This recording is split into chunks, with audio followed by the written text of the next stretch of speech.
Tonight, I'm taking you to a quiet laboratory in Cambridge in 1971. It's 10:22 p.m. Ray Tomlinson sets down his coffee cup and turns toward the keyboard. The message he's about to send, in a few minutes, will forever change the lives of billions of people. Do you know what the first lines Ray wrote that night were? QRDUIOP. Yes, just that. But think about it. If you were sending the first email in history, what would you write? Write it in the comments. I'm very curious. With that ordinary test message, the @ symbol was used for the first time in world history. And from that moment on, nothing would ever be the same. Today, billions of people receive an average of 121 emails per day. Every second, 3.4 million emails are being sent. By the end of this story, you'll look at that @ symbol differently, too. Tonight, I'll tell you the story of email.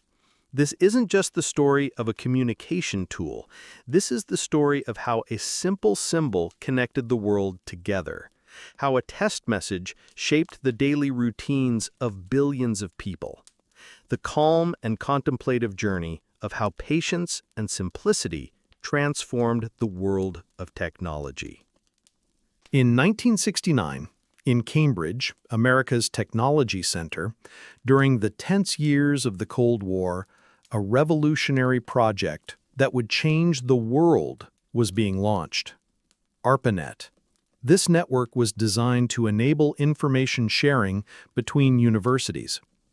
Engineers walking through MIT's corridors were setting up the components of the world's first internet network. In those years, computers were still giant machines the size of rooms. Each cost millions of dollars, and only elite universities could afford them. The idea of creating communication between these computers seemed like an impossible dream at the time. ARPANET's laboratories worked day and night. Under the cold light of fluorescent lamps, engineers surrounded by countless cables and circuit boards were silently rewriting humanity's destiny. Every connection, every line of code was building the future digital world. Ray Tomlinson was working at BBN Technologies at that time. In his small office in Cambridge, he was thinking about how ARPANET could be made more useful. In those days, even transferring files over the network was considered a great achievement. But Ray had another question on his mind. If these computers can talk to each other, why can't people send messages to each other? This simple question would initiate history's most important communication revolution. Ray Tomlinson was a modest man. Born in New York in 1941, Ray had studied electrical engineering at MIT. What set him apart from others was his endless curiosity and passion for problem-solving behind his simplicity. He didn't like showing off. He focused on his work. Ray preferred solutions over applause. For him, the greatest reward was an idea that worked. In 1971, during the days he worked in his Cambridge office, he decided to conduct a small experiment on ARPANET. In front of him were two connected computers, and in his mind echoed a question simple enough to change the world. Could he send a message from one to the other? At that time, computers had local message systems. People using the same computer could leave notes for each other. But sending messages between different computers wasn't possible. The fundamental question Ray needed to solve was this: how would it be specified which computer and which user the message would go to? Without addresses, letters would get lost. The same applied to computer messages. There had to be a recipient, an address. He examined the characters on his keyboard one by one. Which symbol could separate the username from the computer name? That character shouldn't be commonly used, but should be found on every keyboard. And suddenly, his eyes fixed on that sign on the keyboard. He saw the @ symbol. It was the key that would initiate history's greatest communication revolution. A character used in commercial correspondence but rarely encountered in programming. This was what he was looking for. This small symbol that Ray chose was actually a quiet sign that had been circulating in humanities trade for centuries. In medieval times, European merchants used this symbol to indicate the quantity of jars they called amphora. Ray was simply looking for a practical solution. The @ symbol provided a natural separation between username and computer name. That night, in his Cambridge laboratory, Ray created the first email address, Tomlinson@bbn.tenexa. He would send the first message to himself, the first email experiment between different computers. His fingers hovered over the keyboard. A historic moment was about to be written, but he thought it would be an ordinary line. Finally, he did the most natural thing. He typed QUERTYIOP, the letters from the top row of the keyboard. He pressed enter. The message was sent. A few seconds later, it arrived at the other computer. The line that appeared on the screen was history's first email. Simple, ordinary, but revolutionary for humanity. At that moment, Ray couldn't fully grasp its importance. He had simply conducted a successful technical test, and it had worked. Ray's invention quickly spread among ARPANET users. By 1972, researchers on the network had started using email. But this new invention was, for now, only at the fingertips of a few hundred researchers. In those days, sending email wasn't as simple as it is today. First, you had to write complex commands. For each message, you had to struggle at the computer terminal for minutes. Only academics with technical knowledge could use it. Researchers at universities like MIT, Stanford, UCLA were experimenting with this new communication tool. In the dim light of laboratories, researchers tried to reach each other by writing line after line of commands. This new tool bringing them together was fascinating. The first email groups began to form. Scientists used email for project coordination. What's interesting is that email wasn't ARPANET's original purpose. The network was designed for file sharing and remote computer access, but email quickly became the most popular feature. In 1973, a surprising truth emerged. More than 2/3 of the network was allocated not to files, but to messages. People were using computers for communication rather than information sharing for the first time. Email etiquette also began to form in this early period. Messages should be short and concise. Subject lines should be clear. These rules are still valid today. When the personal computer revolution began in the 1980s, email also started entering homes. Machines like Apple II and Commodore 64 were now in ordinary people's homes.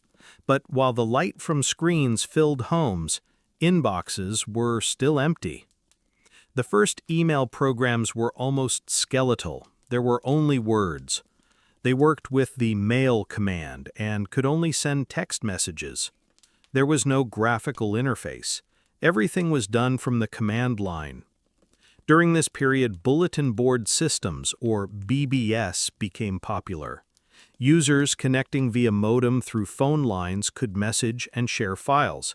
It was an early public version of email. Services like CompuServe and AOL began commercializing email. For a monthly subscription, people could get email accounts. For the first time, the general public was introduced to email. Now, not only academics, but ordinary people could have a new mailbox at their fingertips. During this period, email addresses were very long and complex. Each service had its own format. Sending messages between systems was difficult and expensive. But email's potential was clearly visible. 100 times faster than the postal system, much cheaper than phone calls. People began discovering the value of this new form of communication. When the internet opened to the public in the 1990s, email suddenly exploded. There was a new word on everyone's lips: sending mail. It was no longer limited to academics and technicians. Everyone could get an email address. When web browsers like Netscape and Internet Explorer became popular, email also moved to the web. When Hotmail launched in 1996, it started the free, web-based email revolution. You no longer needed to install special software for email. During this period, email addresses became part of personal identity. People started writing their email addresses on business cards. The @ symbol became part of the new digital identity. Email mailing lists rapidly spread. Hobby groups, professional communities, family members created email lists. It revolutionized mass communication. But every revolution has its shadow.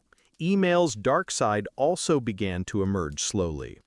The first spam messages started during this period. In 1994, the first commercial spam message called Green Card Lottery was sent to thousands of people. Email's misuse had begun. Email security also became a problem. Passwords were sent in plain text. Messages weren't encrypted. Hackers began taking over email accounts. When Google launched Gmail in 2004, the email world changed once again. Until then, email accounts offered very little storage space. While competitors struggled with megabytes, Gmail entered the scene with a full 1 gigabyte. This was an unimaginable size by the standards of that day. Gmail's biggest innovation was the search feature. With Google search technology, you could search within your emails. You no longer needed to organize messages into folders. Conversation View also revolutionized things. Viewing email chains like chats was much more useful. Microsoft Outlook's rigid folder system became outdated. During this period, smartphones began to spread. Mobile email became possible with BlackBerry. People could check their emails everywhere for the first time. The small black device in the palm became the symbol of the business world. If executives didn't have a BlackBerry on their belt, they seemed incomplete. The concept of push email entered our lives. Mobile email changed social habits. People became constantly checking their email. Email addiction became a new phenomenon. The boundaries between work life and private life became blurred. Email was no longer just a communication tool. Digital identity, the center of work life, personal archive, everything revolved around email. From the mid-2000s onward, email's problems became apparent. 9 out of every 10 emails were junk.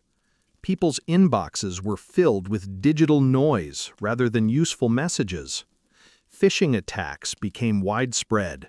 Fake banking emails, identity theft attempts. Email became the center of security threats. People began losing trust in email. The psychological effects of email communication also emerged. Constantly incoming messages increased stress. Email anxiety became a real syndrome. People woke up at night to check their emails. Email bombardment began in work life. Managers receiving hundreds of emails per day were missing important messages. Email fatigue reduced productivity. During this period, searches for email alternatives also began. Instant messaging, social media, chat applications took over part of email's role. Especially the young generation began viewing email as old technology. For them, email had become heavy, clunky technology used by older people. WhatsApp, Messenger, and social media were much faster and livelier. Companies began implementing rules for email management. Applications like email vacation and nighttime email ban were tried. Email's uncontrolled growth was attempted to be stopped. When platforms like Facebook, Twitter, and WhatsApp became widespread, email's death was declared. Headlines were written, experts proclaimed, young people don't use email. This technology is finished. But reality was different. Email took on a different role. While personal chat moved to social media, official communication remained in email. The business world, education, government operations still depended on email. Email became the center of identity verification. Every time you create an account, an email address is required. Password resets are done through email. Email had become the key to your digital identity. In the marketing world, email was rediscovered. Newsletters and email campaigns became effective marketing tools. When social media's organic reach declined, brands returned to email. Automation tools made email smarter. Gmail's smart reply feature, automatic categorization, priority sorting, artificial intelligence revolutionized email management. During the remote work era, email's importance increased. When working from home became normal with the pandemic, asynchronous communication became more valuable. Email regained importance during this period. Today, email, which has passed its 50th birthday, is still at the center of our lives. 300 billion emails are sent every day. Half of the world's population has an email address. Ray Tomlinson's QWERTY message, written that night in Cambridge, became humanity's quietest yet most effective revolution test. Ray Tomlinson, who passed away in 2012, said he didn't foresee email growing this much. "I was just trying to solve the message-sending problem," he would say modestly. The @ symbol is now not just in email.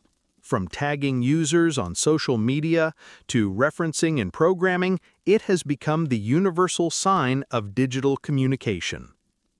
Email's true legacy is this: the simplest idea can create the greatest impact. Even when complex protocols, visual interfaces, and social features came, email's foundation remained the same: an address, a message, a send button. Close your eyes and remember the excitement you felt when writing your first email. Feel the magic of that moment when you pressed that little button. Perhaps that excitement was the same as Ray's when he first typed QWERTY. The email story is part of your story too. And in every @ symbol, the echoes of that quiet revolution live on.